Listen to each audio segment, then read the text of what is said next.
Hi guys, ഇന്ന് ഞാൻ വരയ്ക്കാൻ പോകുന്നത് ഇൻസ്റ്റാഗ്രാം റീൽസിലും ടിക്ടോക്കിലൊക്കെ വൈറലായി പോപ്പുലാരിറ്റി നേടിയ ഒരു ബ്രദേഴ്സ് ആൻഡ് സിസ്റ്ററിനെയാണ് ഞാൻ വരയ്ക്കുന്നത്. നിങ്ങൾക്കെല്ലാവർക്കും അറിയാവുന്ന ടാൻസാനിയയിലെ കിളിപോൾ ആൻഡ് നീമ പോൾ. ഇവർ ലിപ്സിങ്കിലും അതേപോലെ ഡാൻസ് ക്രിയേറ്റിവിറ്റിയിലും ഒരുപാട് പോപ്പുലാരിറ്റി നേടിയിട്ടുണ്ട്. അപ്പോൾ അവരുടെ ചിത്രമാണെന്ന് വരയ്ക്കുന്നത്. വീഡിയോ മുഴുവനായിട്ട് കാണുക.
അപ്പോൾ ഈ വീഡിയോയിൽ കിളിപോളിനെ മാത്രമേ ഉൾപ്പെടുത്തിയിട്ടുള്ളൂ, ഇല്ലെങ്കിൽ ഒരുപാട് ലെങ്തി ആവും വീഡിയോ.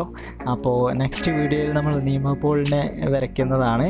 അപ്പോൾ വീഡിയോ ഇഷ്ടമായെങ്കിൽ നിങ്ങൾ തീർച്ചയായും സബ്സ്ക്രൈബ് ചെയ്യുക, അതുപോലെ തന്നെ എല്ലാവർക്കും ഷെയർ ചെയ്ത് കൊടുക്കുക, സപ്പോർട്ട് ചെയ്യുക. അപ്പോൾ ഓക്കെ, ബൈ.